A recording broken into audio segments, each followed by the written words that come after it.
زبونة طلبت من يمي أصمم نفس هذا النموذج بس بقياس أكبر بحيث إنه هذا الشكل يصير أطول، وهسه راح أروح على موقع ميكروورز وأختار هذا الخيار بحيث إنه أقدر أبحث على نماذج نفس الصورة.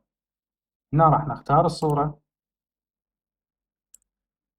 وهنا راح يبدي البحث على نماذج تشبه الصورة، وهنا طلعت عندنا نماذج كلش هواي مشابهة للصورة اللي وردناها. هنا الزبونة اختارت هذا النموذج، وهسه كل اللي علينا إنه نجهز هذا النموذج للطباعة، ولا ننسى إنه راح نكبر الأعمدة مالته بحيث يصير أطول. وهنا الملف انفتح عندنا وهسه صارن جاهزات للطباعة، راح نطبعهن وأشوفكم شلون صارن بالنهاية.